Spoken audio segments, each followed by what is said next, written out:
Hey, welcome to another episode of the Sawdust Nation podcast. This is episode 95. That's right. Schwiggity schwa. We're almost there to 100. We're racing. Anyway, I'm your host, Nick from NPG Creations, along with Josh from North Country Woodworking and Nap from Nap's Naughty Works LLC. So, yeah, we got a real barn burner for you tonight. A lot of stuff going on in the shop, so we're going to go ahead and jump right into it. I'm going to get Nap right out of the way first. Go ahead, Nap. What's going on in your shop, man? Thanks, Nick. Hell, it's not even just the shop right now. It's like just everything. So we'll start with the shop. So the shop's going good. Okay, if you haven't seen like the little updates here and there, Onefinity is set up. Wasteboard is surfaced. There's a little bit wrong with the wasteboard. So what had happened was when you don't secure a fastener all the way, it comes loose in the middle of a carve. And the whole left corner, maybe, I wouldn't say enough to mess up the whole board, but enough to where the surfacing bit was barely not even shaving, but barely skimming the inserts. So I got lucky. So it didn't screw my bit up. But honestly, it'll buff. I can just shim that little corner if I ever get a piece out that far, and life will be good. But there's a couple things that I've been learning as I go. I'm learning how to write G code. So for those of you CNC users out there, your machines get G code to run the files. Well, I'm learning how to write G code so I can do touch probe stuff. How to do macros, because when I bought my Onefinity, I didn't buy the full setup from Onefinity. I actually bought a separate controller, a separate screen, all those things. So I'm running into, we'll say, different roadblocks than you would say a regular user would have that gets everything just straight from Onefinity because it's programmed to the machine. Whereas my stuff is not programmed to the machine. I have to do all of the settings myself. So learning a lot on that front, which is kind of cool. So when I eventually get to a much larger machine, I'll understand some of the terminology as far as for example, this machine has what's called stall homing, where let's say the Shipoko, the X-Carve, and maybe other machines of the like, they have sensor switches or mechanical switches that keep it from running into the sides of the machine. Well, this thing has what's called stall homing, where you have to program the motors to where when it touches or stalls against the furthest point, it stops, and that calls it home. So I just figured that out today after reading a bunch of stuff and doing some research and getting some help from Daniel over at PW and CNC. He sent me his settings to kind of give me a guide from his Onefinity controller because they're similar but still different. So there's things you got to, I guess, play with, mess with a little bit. But that's all figured out. I think I put a story up on it a little while ago. Finishing jobs and things like that. So I actually will be running a test cut today on the Onefinity, like an actual test cut, because what I noticed is when my Z-axis goes, when I say, hey, I want this to be 0.75, it's actually cutting a little bit deeper. And that's because my Z-axis is actually going further than it's supposed to. And that's fine. It was only on the wasteboard, but I can't have that happening on a real piece. So after we're done on the podcast tonight, I'll be doing some testing. I'll measure a piece of wood, give it a hole or something to cut at a depth, and then just go from there. So essentially calibrating my axes. Let's see what else. Is axis a word, or is it axi? I don't know. Maybe axes? I don't know. Axes? If you know, please put it in the... Victor probably knows. Go ahead and put it in the chat. And speaking of Ben was a great sounding board this past weekend. So Ben was going to come, and this is Ben from Beachtime Woodworking. So he was going to come out and help me build my table and all this stuff. Well, the thing about a maker is when you have something sitting in your garage that you know is going to be a lot of fun to play with, and you say you're not going to do something, you still end up doing it. So that day, I started at like 8 o'clock, 9 o'clock at night, and I built I built the table and got the CNC all set up in that night. I was up until 4:30 in the morning. Slept till 10, was so excited, got back up, and continued on. And then Ben came over and, he helped me out with a couple things, which I do appreciate that. So thank you, Ben. I actually even got to go see his shop. His shop's pretty cool. He's got that Axiom in there. It was really cool seeing a real big boy machine work. I have a big boy of the hobby world, but he's got big boy of like actual big boy CNCs. And then Nick, you'll be joining that club here, I'm sure. How big is his CNC? I want to say it's 48 deep by, I want to say maybe 24 wide, I think. Ben, if you're in the chat, but I'm not looking at the YouTube, but if you're in the chat, if you can give us a side of your CNC. So I actually stopped by Knapp's house, and I was surprised at how big his machine was. No lie. Like, I know we see all these pictures and videos on Instagram, but I stopped by yesterday and I was like, holy crap, cow! Like, this thing is like, no lie, it's thick too with 2 C's. It's got a lot of horsepower. It looks like too. I got to play with Matt's machine down when I was in Georgia, and yeah, it's a very nice, sturdy machine, very large. Matt from Wacky Works, and it makes me a little jealous that these gentlemen have it, because it's a very capable machine. Like, it is great. Watching you play with it, it's just awesome, man. Okay, watch yourself. Watch yourself. It got you smiling. That's all I care about. Yeah. Honestly, I need the smiles. This is actually helping me more than I thought it was going to already, just because it's been very stressful the past 45 minutes. Axes is plural of axis. Thank you. I thought it was axes. Like you're chopping wood. Okay. What is that? I love lamp? Yeah, pretty much. That's how I feel today. Words. But speaking of playing with the machine, it is there is a lot to it though. Honestly, like, it's not your typical like you plug it, you play, and you're good to go. There's a lot as far as like how fast the machine can go. I've already figured out how fast my machine can't go on the joystick, because I was like, oh, let's see. I'm gonna bump some numbers up and see what's up. Well, if anybody knows anything about rapid movements, so there's this thing on there. There's a setting, and it's called the jerk speed. And yes, it is called that. I got that too. But you can set it to a certain number, and it's how fast your machine can move from left to right and on a diagonal on the X and Y. And what happened was when I was moving it on the joystick, I literally hit that thing and it went whee. It made a really loud whining noise. It just stalled and stopped. I was like, oops. So I turned it back down, and it's good to go. Good thing stepper motors can take a beating. To an extent. Yeah. But I got it tuned down a little bit to about as fast as I think I want it to go, just for my comfort level for now. Maybe when I get more familiar with the machine, I'll turn the numbers up a little more. But as far as jobs are concerned, I have completed a lot of jobs in the past week. I actually took leave from work from tomorrow to Friday. I'm going to finish so much stuff in those days. I mean, in a weekend, I finished 4 projects, and that was this past weekend. That was a table refurbished. That was the last one. That was the one I said that I had to do, and then that was it. I already talked about that one on the podcast a while back as far as me doing it. It was a smaller table, so no harm, no foul. I finished a hat press. I finished a hat case, which everyone saw the reel on, I'm hoping. I finished my firefighter piece, which will be posted on Instagram tomorrow. That's already been sent in the mail as of yesterday. That thing was pretty awesome. I gave him a little extra. I gave him some curly maple on the backer, so when it shines in the light, you can see the curly maple. It had that mahogany firefighter badge that was epoxied and whatnot, which was cool. Tomorrow, I'm going to start on 2 behind the couch tables. So I don't normally build furniture, but they're very small, like very thin, because they're going behind a couch. And the build and how they want me to build it is very, what's the word here? Simple. It's literally like legs, tabletop, braces. That's Are you making legs, or are you getting steel hairpin legs or whatever? I'm making the legs. It's just going to be easier for me to do that now. They want all wood, so that's what I'm giving them.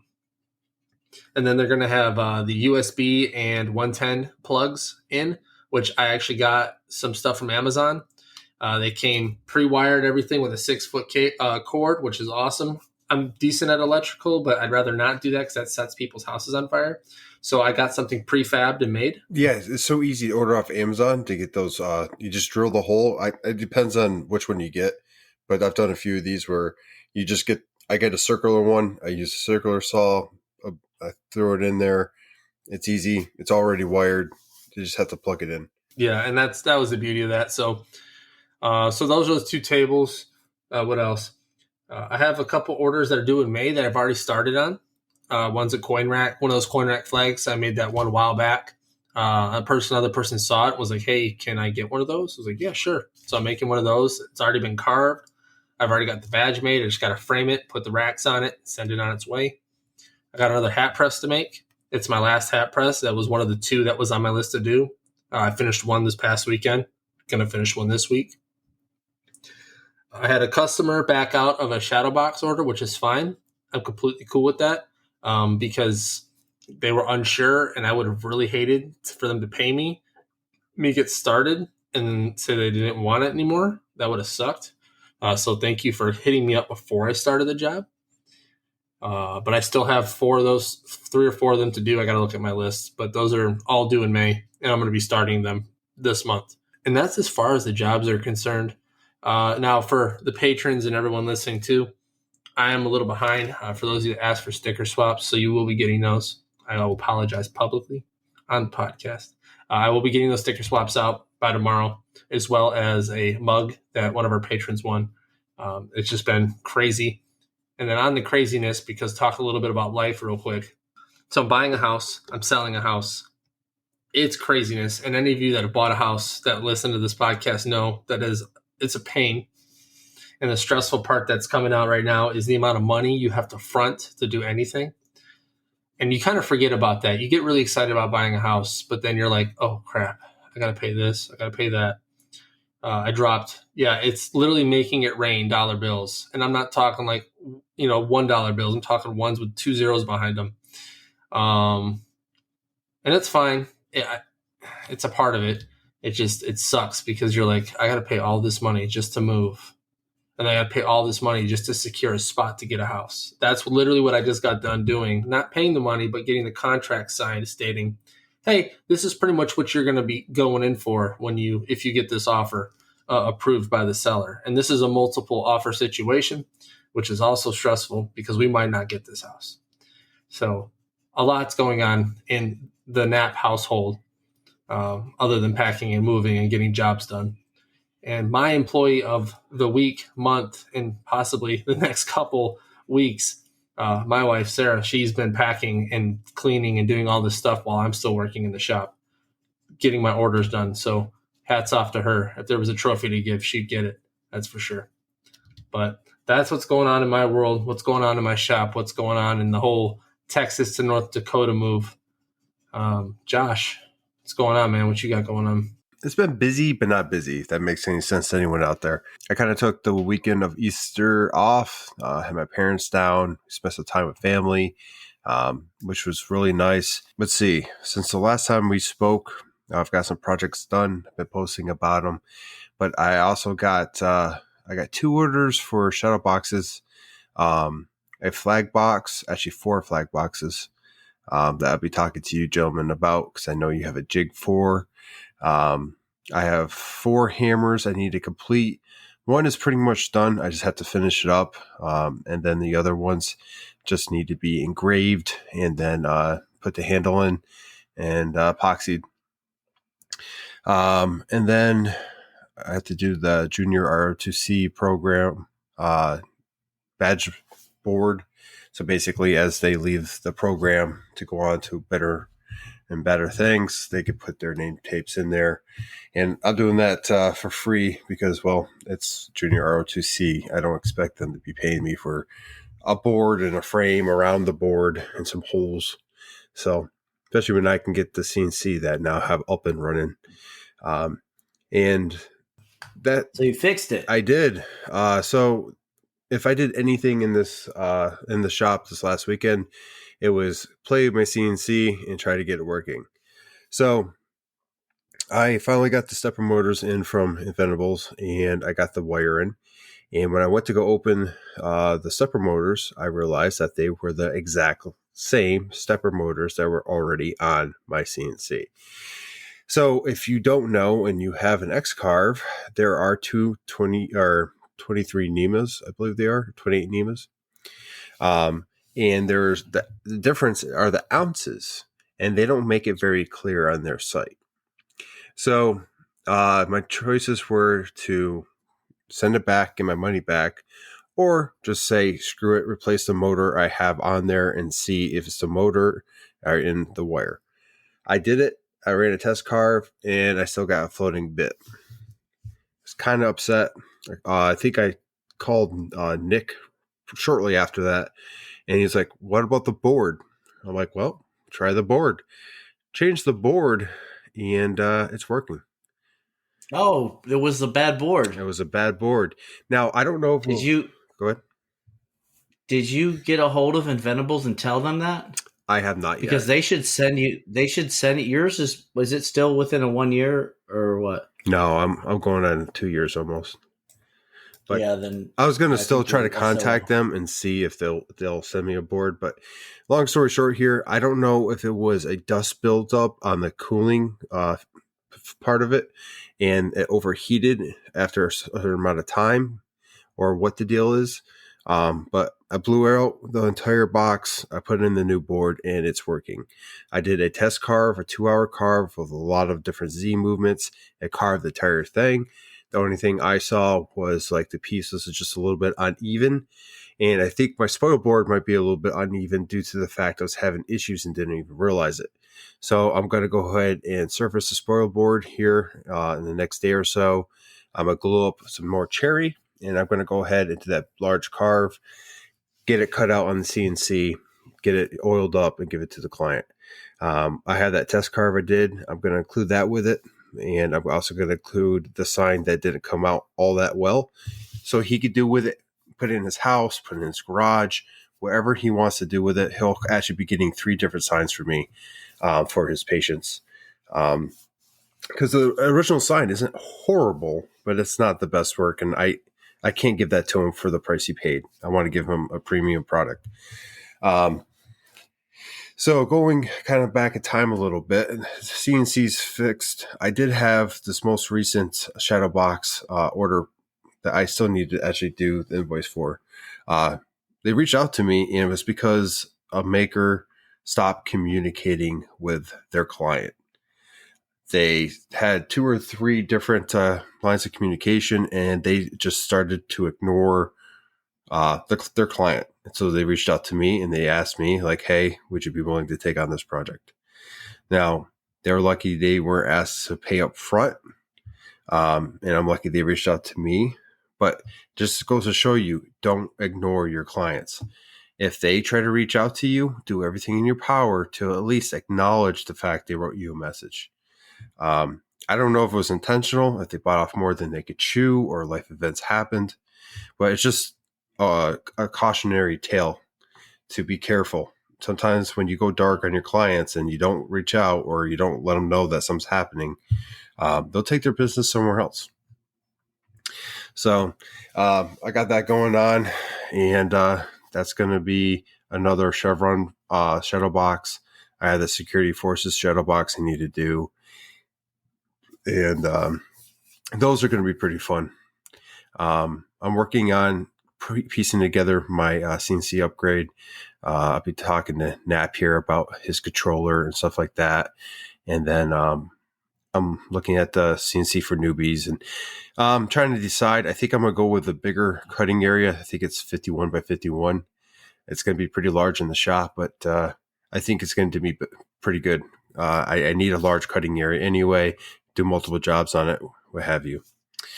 And that leads me to, I guess, can I say it's an upgrade yet? Does that make sense? I bought a laser today. Yeah. OMTech, 100 watt, laser. You didn't even tell it. Like what? Yeah. All right. Yeah. That's what's up, dude. Congratulations. I hit, on it a little bit during my stories this morning, but, I, ordered my laser and, it's going to be the 100 watt 24 by 40. With the chiller and the inline fan. Thanks, Ben. So I'm pretty excited about it. I know it doesn't seem it because I have a lot of work to do before it gets here. We already put the Glowforge up for sale to some of the local market here, to people we know that might be interested. And we've had a couple of hits. No one's accepted it yet, but when they do, it's going to be nice to be able to hand that off to someone that's going to actually utilize it. And then we'll have a little piece of our kitchenette area back, and we'll have a new laser up and running. Now, it was important to do this relatively soon because I have quite a few projects coming up that's going to require a laser, and I really want to get that set up. So it's not going to be sitting around very long. When it enters my driveway, it's going to be set up by that night. These poor gentlemen here. I'm going to let them know ahead of time. I'm sorry. I owe you some beer. Yes, but I already know. I'm going to be bugging you until I get that set up and ready to go. But I already have a place for it. I have to deconstruct one of my benches, which I was already planned on, and a power source for it. So we're doing good. Let's see what else. That pretty much sums it up for me. There is a lot going on, a lot of different moving parts. Oh, I'm gonna buy a Vetric Pro here sometime soon too. I'm gonna make that switch sooner rather than later. Victor wants to pick up the Glowforge. I don't know, Vic. If you want it, man, we can work out something. Let me know. With that pretty much sums up my shop. Like I said, a lot of moving parts, a lot of things happening. It's busy, but not too busy, if you know what I mean. So we'll go throw it over to Nick and see what's going on in his shop. Oh, well, I'm a busy bee. I got a lot of stuff going on. So earlier this week, late last week, I had the Marine Corps Shadow Box I was working on picked up by the customer. I don't know if I mentioned that already, but it happened. So they loved it. Great time. And then I've just been getting hammered with more and more shadow boxes. It seems like everybody's bailing out of the military, which is great for business, I guess. So I have one due. I have all Air Force, by the way. I've on some variation of a Chevron shadow boxes due on 1 May, 10 May, 29 May, and 10 June. So I try to space them out about 10 days a piece. This way, it gives me enough time to order pieces and stuff like that. That if I start running low on materials, I usually try to source some of my stuff locally. Like obviously the wood I get locally, but like the corkboard, ancient secret here, right? We just discovered it that if you go to Walmart, they sell corkboards like 2 foot by 3 foot corkboards for I want to say $10 or $11. You can't beat it. You're going to pay like $20 to $30 on Amazon. So save that extra money, head to your local Walmart and steal all their cork boards. Well, don't steal them, but buy them. Anyway, let's see here. I finished a shadow box yesterday for a customer in New Jersey. By the way, I ordered a whole boatload of boxes from Uline, and I got the boxes that I'm excited about are the double walled 36 by 24 by 8. They're just big enough to fit a shadow box in there and pack all around it with either paper and bubble wrap and all that stuff. This way it stays secure. What I do is I added some extra cardboard sheets above where the glass is, just in case for some odd reason it takes a hit, which it shouldn't. I have it wrapped. I ordered corner pieces as well. Like the corner foam pieces, I wrapped those nicely over the shadow box corners. So if for some reason it makes its way in shipping to like the edge of the box and it takes a hit, it should cushion the blow. As well as then I wrapped it like 3 times with bubble wrap. And then I packed it with styrofoam sheets on the bottom and on top, and all in between I have bubble wrap and like balled up bubble wrap it and paper, the shipping paper, packing paper. So it should make it. Overall package weight, I was surprised it didn't weigh. It weighed like 21 pounds. Not a lot when it comes to shipping. So shipping to New Jersey, I think total was like $40, and that's pretty good. That's pretty good for that size and that weight. How much? Through Shippo. How much weight? 40 bones is 21 pounds. For how big? For 36 by 24 by 8. So 3 foot by 2 foot by 8 inches. Yeah, I went through Shippo. So, and obviously I went through the famed UPS, but you know, what else are you going to do? I'm not going through the post office. They'll lose the darn thing. And FedEx, they're just way too much. My customer didn't want to ship FedEx. I actually bring it to my customer. I'm like, hey, what do you want to do? Here's the cost of the shipping for this particular item. In this case, what do you want to do? And they picked UPS. So, I've got, excuse me. I've got a couple other odds and ends things. I got a couple plaques to make here and there, but I can do those in between, like while I'm working on other jobs. The CNC machine is doing some work right now. I've got a couple of tab plaques that I'm making for my Etsy page, and my second computer in the garage, the one that was getting me through after the first one crashed. My second one crashed.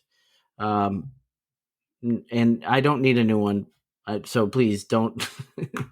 I know people. Last time Victor saved me by providing a computer for me, and I'm really grateful for that. But no, it crashed, like it fell off the table and onto the concrete. That crash, yeah. So that's with the, what do you call it? The jerk movements or whatever you call it there, Nap. The rapid jerk movements. rapid jerk motions. Yeah, so that's really all that's going on in the shop. I do have a block party we're doing this weekend. It's on Saturday. We're having like Low Country Boil. It's my brother's birthday, so he's going to come over and we're going to play cornhole and boil some crab and do like the corn and sausage and all that stuff and potatoes and all that stuff. He's a huge foodie. He's actually a cook, so he loves doing that stuff. That's about it. I don't know if you guys have seen, but Brent over at Clean Cut Woodworking has been posting a lot of videos lately on his router sleds. Those things are legit. Have you guys seen those? Mm-hmm. So I wish I had half the video know-how he did.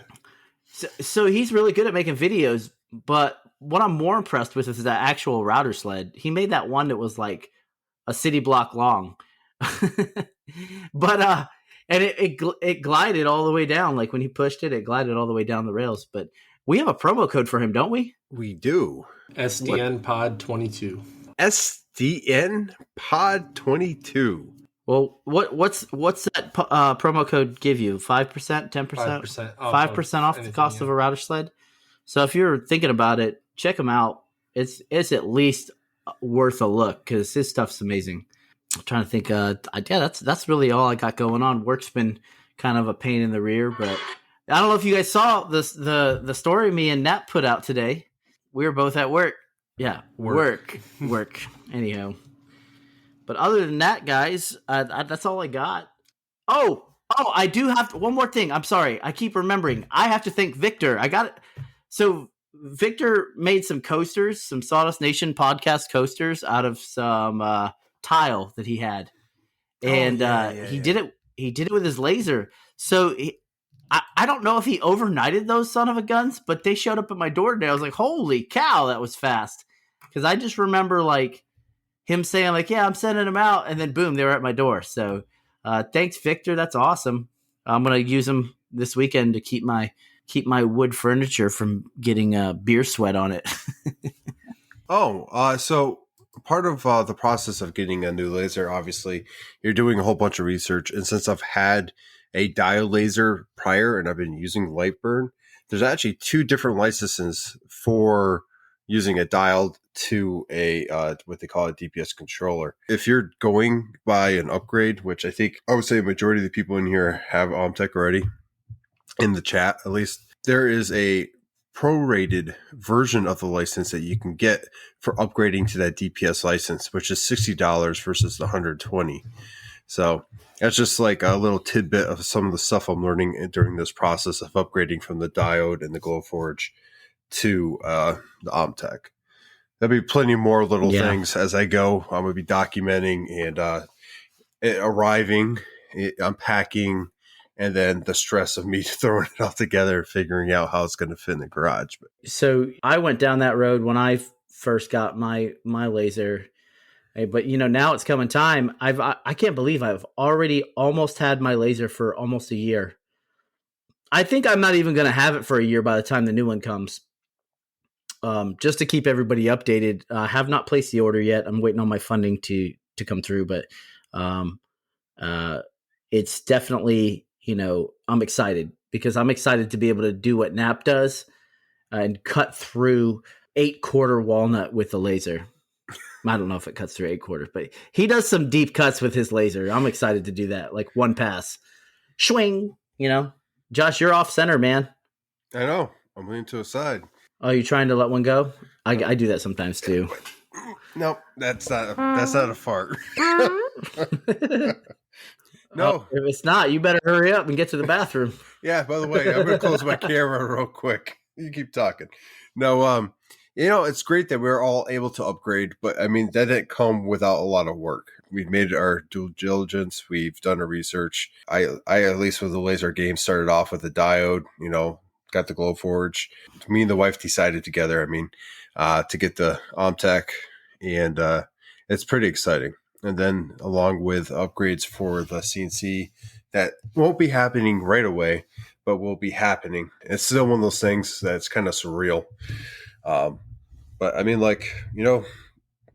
we might be talking about all these great upgrades and whatnot, but for the listeners out there that are just starting off, you do not require this stuff to create great products and content and all that. Just keep in mind that we've been doing it for a while. We've worked toward it. It's been a stepping stone process for us, using a diode or using a Glowforge or something similar like that. I mean, look at the stuff I made with the Glowforge. It's doable. There's absolutely nothing wrong with using a diode laser or even a CO2 laser like the Glowforge.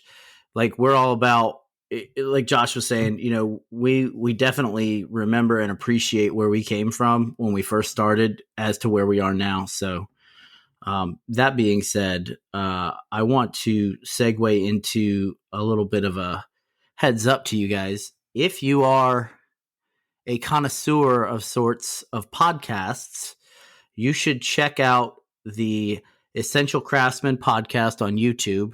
I was lucky enough to be invited on their podcast, and the next episode is episode 190, and that one drops this upcoming week, I believe. So keep an eye out for that. We talked a lot about starting out when you make, get it, just acquiring tools if you're brand new, and where to start, get a good foothold and get a start from just like what, where we came from. You guys, if you're listening to our podcast, you've come along with us along the journey of how we've started and seen every step of the way, how we upgrade, sell old tools, buy new tools, or use tools and all that stuff. We just talked a little bit about that. So you'll hear me and Nate Wadsworth from the Essential Craftsman. It's on their EC2 channel, so that's Echo Charlie 2. Give them a listen. They have a ton of great content over there, and it's not just specific to making. It's craftsmen of all sorts, like welding, masonry, logging, all that stuff. So just give it a check. Check it out. Nice. Yeah, and man. I bet you that was, and the promo. And the promo code. I bet you that was pretty exciting jumping on that podcast. I know you've been a fan of that for a while.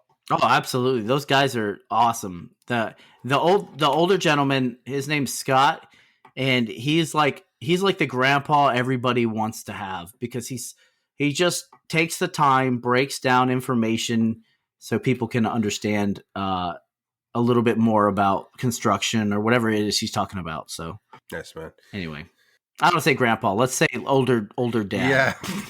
Can you be my daddy? I asked if they would adopt me. They told me no. But they did say if I was ever out in Oregon, I could head out and check out their shops. Oh, God. Well, it's the Oregon Trail. You know what I mean? I said I'll be. I'm leaving now in my covered wagon. I'll be there in 6 weeks. I'm gonna go hunting along the way and catch, what is it, typhus?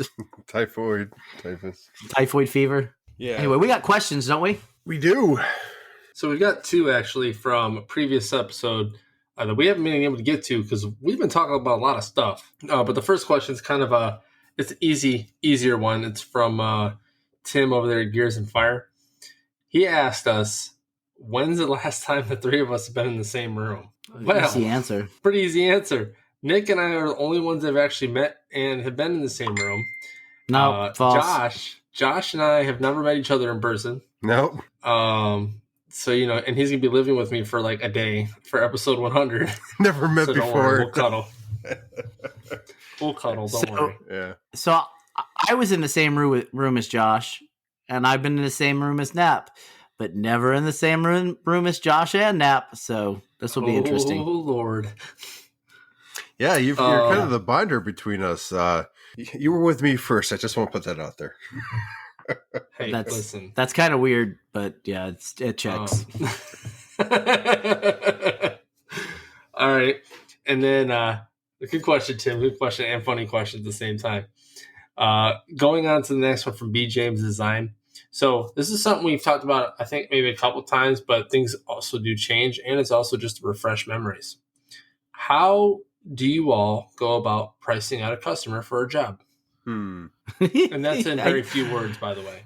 I have them show me their banking statements first, and then no.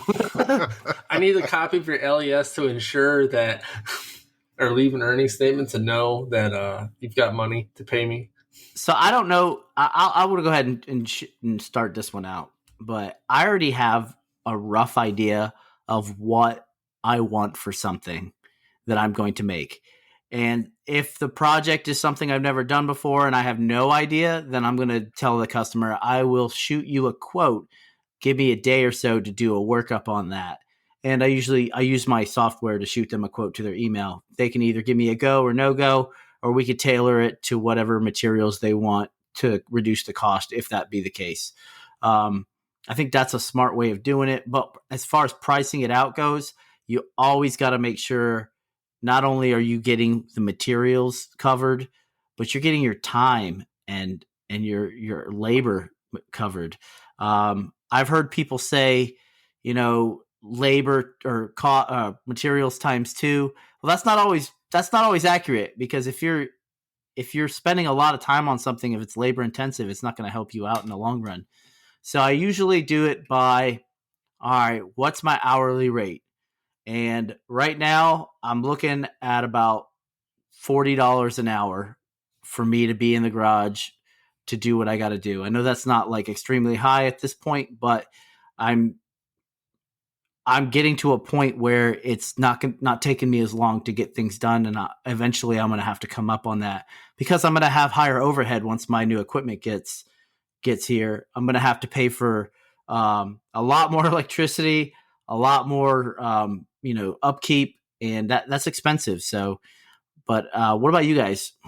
Believe it or not, talking to my dad, I asked him how this works, because typically, like for me, I'm like, oh yeah, I'll just do it for this much. Like, whatever. But at the end of the day, it's still a business, regardless of how much you want to hook people up. And you still got to at least pay for overhead. And that also includes the drives to the lumber yard, because if you got to drive specifically to go get lumber, that also equates into it, especially gas. Gas is kind of steadily going down, but it's still hovering, a little over $3.50 these days.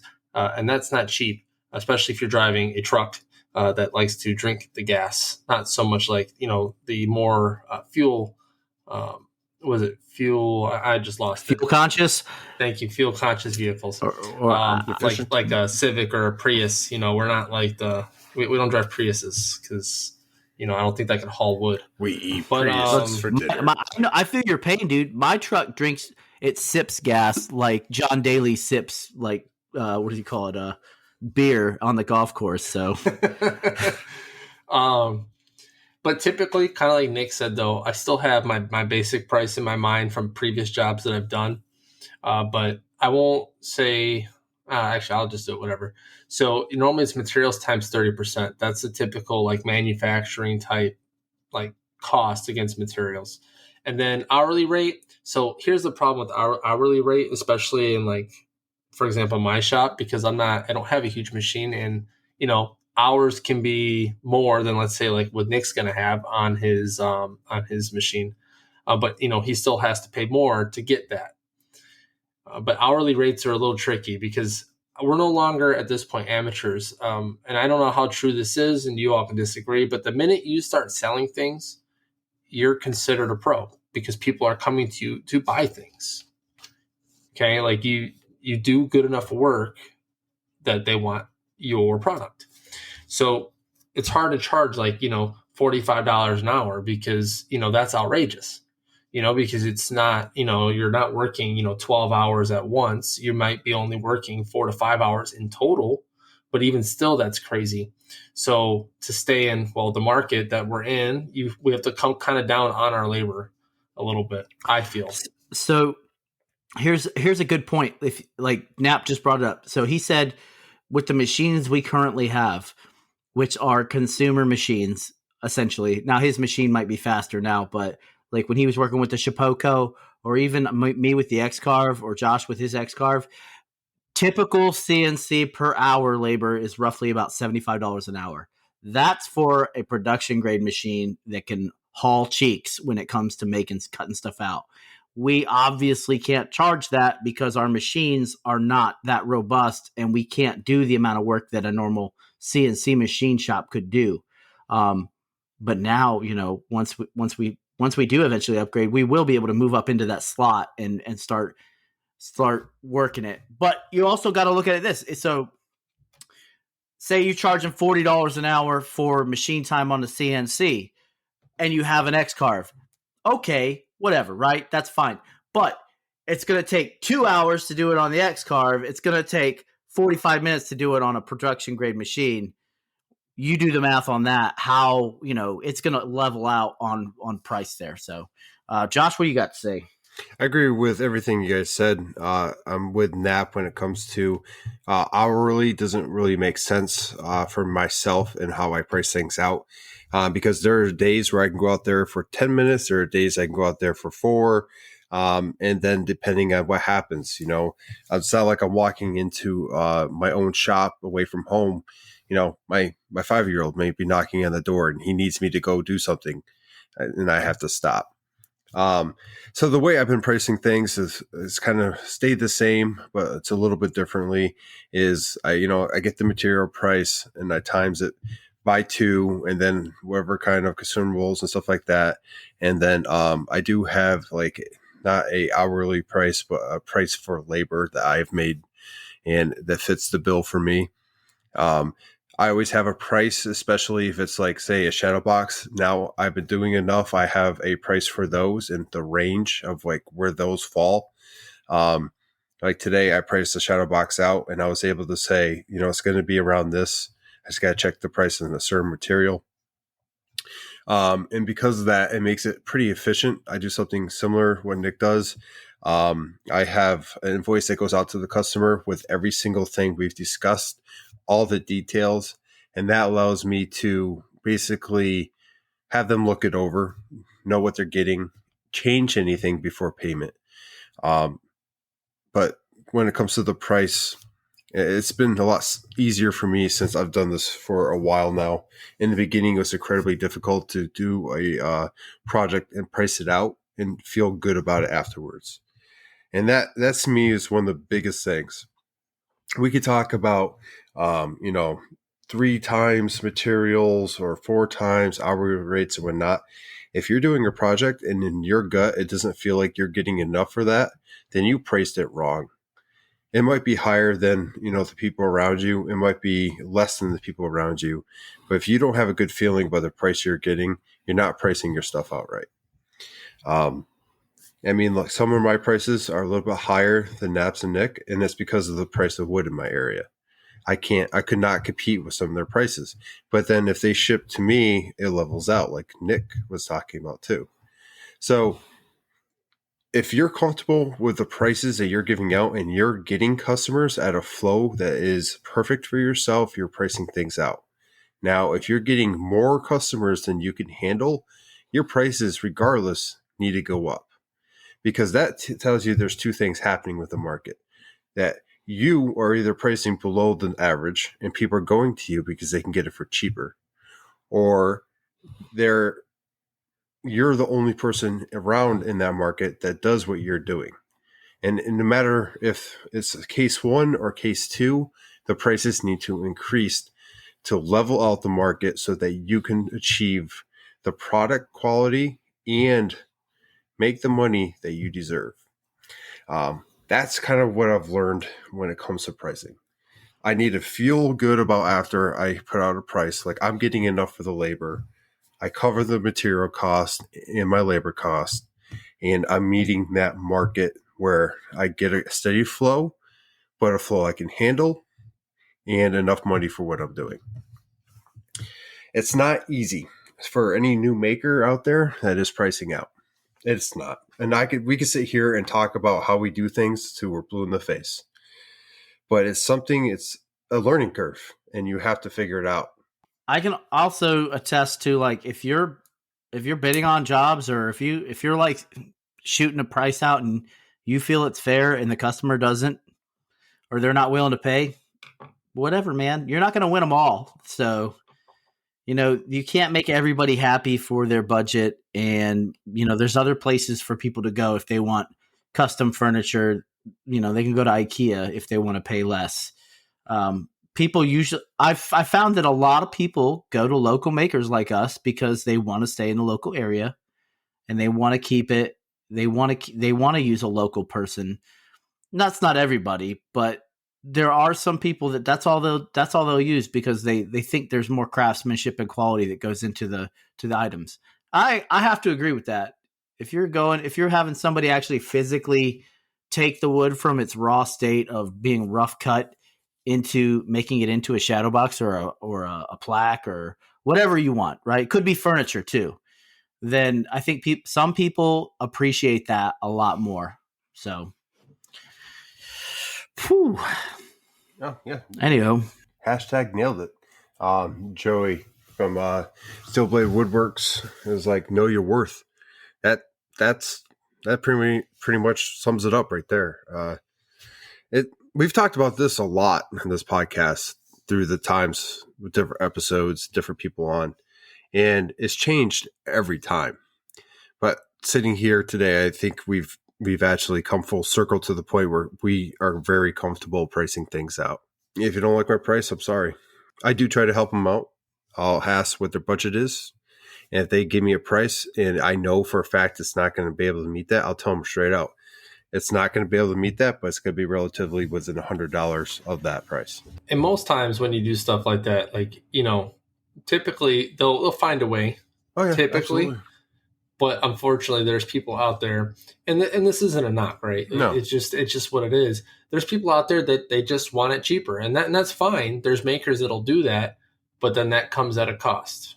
Do you offer financing? Well, actually, no BS. That I have never offered it, but that's actually an option for when I invoice. It is. Yeah. And I offer installments. Yeah. For some things. Like if it's a small thing, like if it's less than $100 or even less than $200, I'm typically like, nah, you kind of got to pay up front here, especially if it's a plaque. But if it's like a large item, like I have a Command Chief Shadow Box coming up, and the guy was like, "Can I pay in 2 installments?" I'm like, "Yeah, not a problem." I mean, I realize that if you're spending $500 on something, for some people that's hard to do. Or if the money's coming from other people and they're kicking in for it, that's not all. You're not always going to have the money all at once. And by the time they do get all the money gathered up for a project like that, you're not going to have time to make it. So, but I do tell them, like, look, I'm not going to ship this thing, especially for the shadow box thing, there's no personalization. It's just a chevron. So worst case scenario, they pay me, I make it, they renege, I'll refund their money and sell it again. You know what I mean? Especially when it's not personalized. If it's just a box that could be resold. Yep. But if somebody's name on it, I'm keeping that deposit. You know what I mean? I mean, yeah, most companies that sell that kind of stuff, they have like multiple boxes that are already made and they're just waiting to sell ready them, to go. Yeah. Yeah, there's a maker on Etsy. The dude is insane. It's a Full Metal Jacket, but full metal with MEDAL. That dude I think it's a guy and his wife. They make some amazing shadow boxes. And I can't tell you how many times I get reference photos from them, from customers saying, "Can you make this?" I'm like, "Yeah, I can make that." It's going to take a little while. Not going to be like, not going to be like 2-3 weeks. I'm going to need at least a month because I got to design it and work everything out. I don't have once I have the plans for it, or once I make the plans for it, things are I can come down a little bit in the price, but otherwise, all that time on the computer adds up. It does. And so I got a question for you. Will you come down on price a little bit if somebody breaks through the wall and paves the way by buying something for you that you have to design? Like if they bought, like, let's say like a SVG logo or... No. Let's say they order a project from you and you have to design it, and then somebody else sees it and they're like, I want that too. And they're like, hey, can you make this for me? And you're like, yeah, I already have the plans for it. I'll go ahead and do it. Are you going to charge them as much? Because now you don't have to mess with designing it anymore. If it's within the same time frame, sorry man, I didn't mean to interrupt. If it's within the same time frame, say a month, I'm going to probably charge them the same, because that month I had to spend this much time on that design. If it's a month or two later, then I could justify maybe reducing the price. Usually my design fee is like, I don't know, around $20 depending. I can lower it because I'm not going to go ahead and say, okay, Nap, this project's going to be $560 because I have to design it. And then Nick, 2 hours later, goes, hey, I want the exact same thing. And it's like, okay, man, $500. I feel like that's cheating the first customer because it was not their fault that you had to design it first. So on that though, I've had customers actually. I've had customers come to me and say, hey, I'm going to order like multiples of these. And I have a good example because one of which is a wolf head, the bi-epoxy wolf heads that I make for one of the squadrons here. She said, hey, listen, this is our standard going away. Like, I'm going to be ordering a lot of these unless they've been here the entire time. Because typically what happens is they'll have people that PCA to another squadron and they just want to give them a little something. And that happens a lot from their squadron. So I was like, hey, listen, this is your price for it unless materials change, which recently, walnut's gone up. So I had to increase my price a little and she understood. But I make a lot of those. So I said, hey, listen, because you were going to be ordering a lot of these from me, I'm going to forego the design fee and I'll drop the price a little bit because at that point, it's economy of scale, right? The more you make of something, the more profit you're going to make later, especially if you lower it down a little bit. Now, if to your point, Josh, if I'm making like 2 of these things, I'm going to maybe drop the design fee because you just got me a second job. But other than that, like it's probably roughly the same. But if I'm making like 3, 4, 5 in like the next couple months, okay, yeah, I'll drop the price even for that first customer. But then again, that's also contingent and how much you trust that person, because they could say that and then you don't get those orders. And now you just, drop the price and you just lost money. Oh, I've been there. Man. Been there. I actually messaged the guy back. I was like, hey, so when are you going to order the second and third ones that you wanted? And he's like, we changed direction on it. I was like, oh, okay. So how about that extra like $30 you owe me? You know what I mean? How did that work out for you? Like, I know. So I told I gave him a price for 3 items. Yeah. But you order 3 items, I'll knock off, typically if you're going to be a customer like that and they're like, hey, can you work with me? Yeah, I could do that. Since it's 3 of the same item, I'll knock off a little bit, and that's what happened. They're like, he's like, I only want 1 for right now, but the other 2 I want next month on this date. I was like, okay. And I was like, I know what this dude's doing. He already paid. So I was like, man, I know what he's doing. He already paid for the 1. I should charge him for all 3 and be like, nah, man, that's how it is. Like if you want a discount, pay me for what you say you're going to order from me. I agree with Nap about quantity of skill, because for my mallets, okay, I've talked about these 2-foot mallets for a very long time.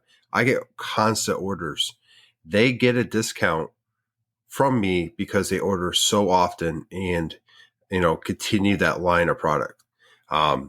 If I was getting a one-off, they would not be the price they are. I've actually had people come into the shop, see them in person and be like, how much are you charging for this? Tell them, very surprised. But then when I build 7 of these a month, it starts to make sense. So prices are what you want. We've already expressed basically how we, do pricing and how different it can be between the 3 of us. Victor did say, how long did it take before you started to feel comfortable with pricing items? Let's start off with Nap. Honestly, the first year was a struggle for me. really the whole first year, because being new to business or my own business, right? I know how business works, but when you're asking people for money, but then you also have in the back of your mind your ability, and then also if someone asks you to make something specific that's not in your normal realm of making, that's when things get a little crazy. I know for a fact I undercharged for probably maybe a quarter to half of my jobs the first year of business, because I didn't know really what to ask for. And I just wasn't comfortable charging a lot of money. But then once I started like really making a lot of stuff and realized how many people were coming to me, I was like, okay, kind of like Josh was saying, if a lot of people are coming to you, you're probably charging too little. So I started raising my prices a little bit. Now, mind you, people did start to maybe dwindle off a little, probably because they realized, oh, he picked up that he was charging too little, or it was just out of their price range. But I think after the first year of business itself, I think is when I really started getting comfortable, because as Joey was saying, know your worth. Well, I started knowing my worth and what work I put out, the quality of work I put out. So that's what I got on that. Nick? I started off super high. And people were like, yeah, no. I'm like, okay. And then obviously as my quality increased, people were like, okay. So I wasn't selling a whole bunch at first.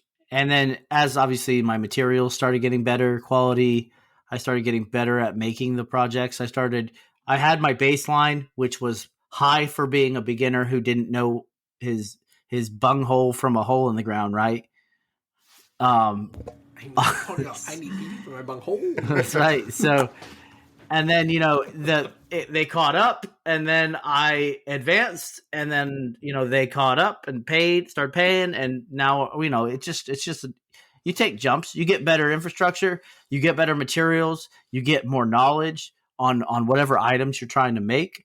And next thing you know, boom, you're at where you want to be.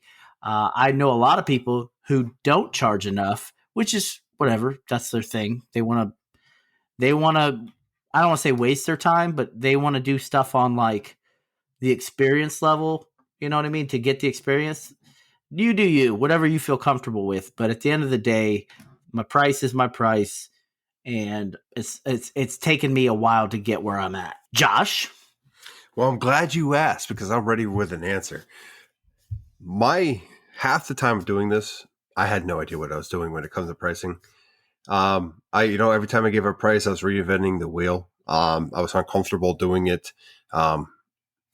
People coming, I never envisioned this to be a business in the beginning. So as I got clients and stuff, it was, it was just one of those things where it's like, why are people coming to me for something that, I just learned how to do?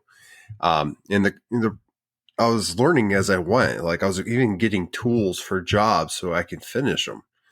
So I really didn't know how to go about my pricing. And when it started to click is when I was giving jobs prices and people weren't thinking about it. It was, yes. It wasn't like they were giving me even a second to double, to question the price. They were instantly saying yes. And I started to think about it. I'm like, I must not be charging enough, because there's other makers in my area. Nick was around here. I mean, there's other makers. And I'm like, why is everyone saying yes? Why am I so backlogged in orders? And it just occurred to me, like, it's because I'm not charging enough. I was making enough for materials and maybe a little bit to buy a tool here and there, but not nearly enough. When I started becoming comfortable is when the first person I gave a price to, they said, no, I'm good. I can't afford that, or we'll go back to you. And I was okay with it.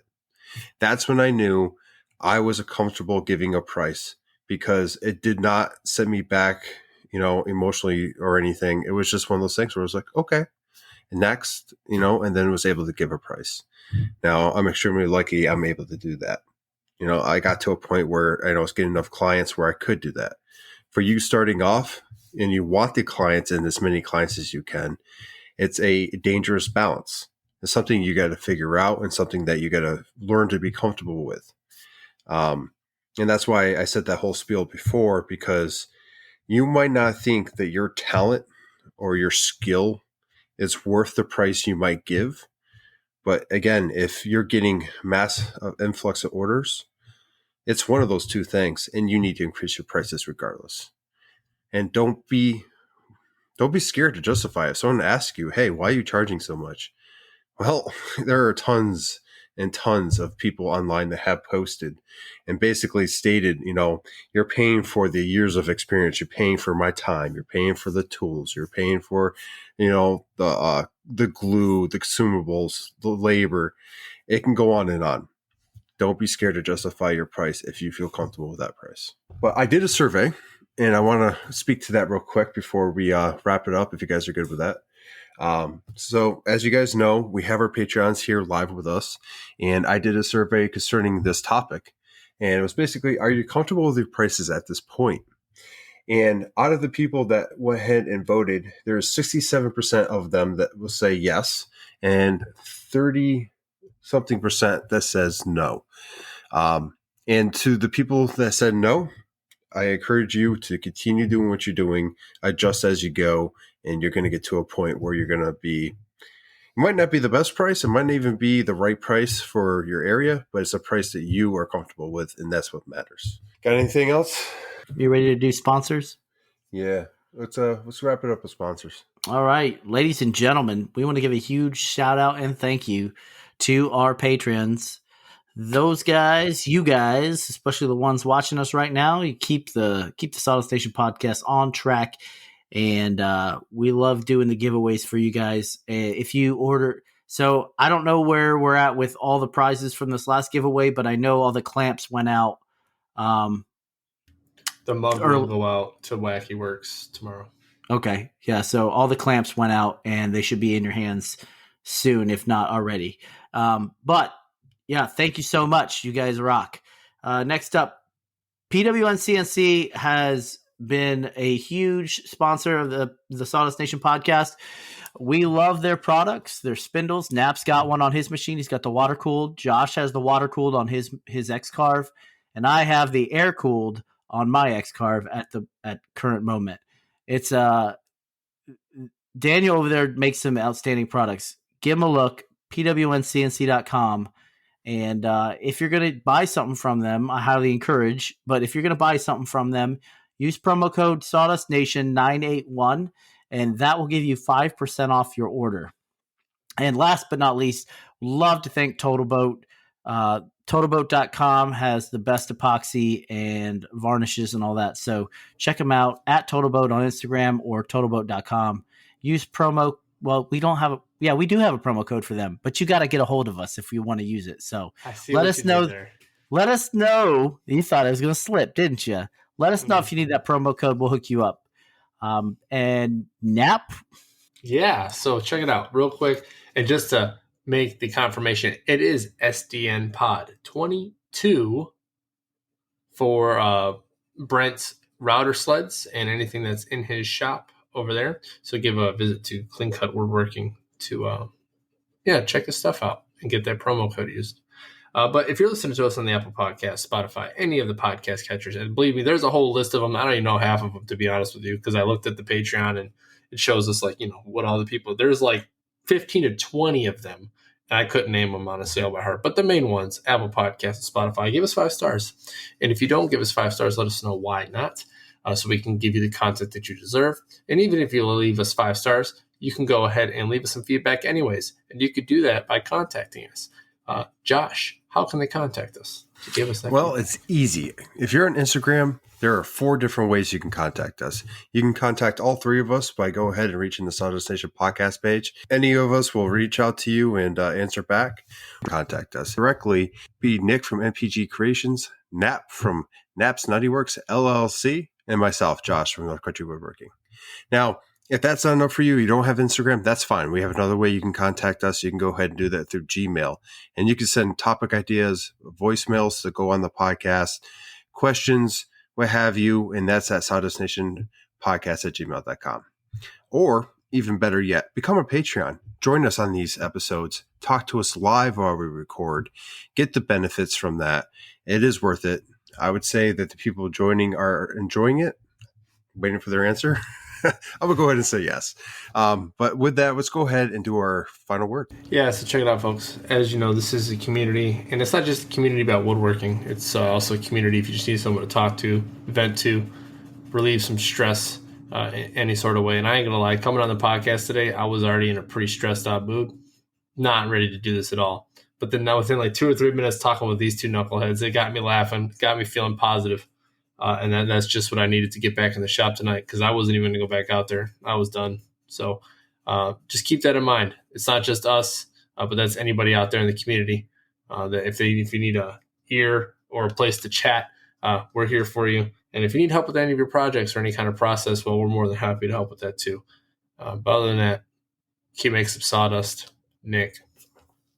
Yeah, so like always, take care of yourselves and each other. And just try to think of it this way. Being successful is kind of like being pregnant. Everybody's congratulating you, but they don't realize how many times you've been to get where you're at. So, and the Patreon's got it. There it is.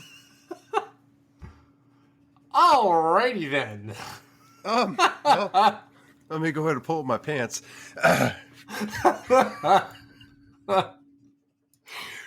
Thank you for listening to the 95th episode of Sawdust Nation podcast with these two knuckleheads and myself. Woo! We totally enjoy doing this podcast. We appreciate all the support from our Patreons and listeners alike and our sponsors. So do us a favor. Go ahead and turn us on when you're in the car, when you're making coffee in the morning, at work. If you know a woodworker, let them know about the podcast. The more people that listen in, the more people that, help us out with the Patreon and stuff like that, is we can give back to you. We do that through the giveaways. We do that pretty much any way we can. And we enjoy every minute of it. So I just want to say thank you. Listen in and listen often.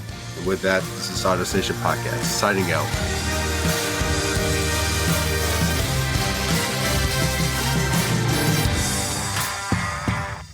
Bye. Have a good time. See you later.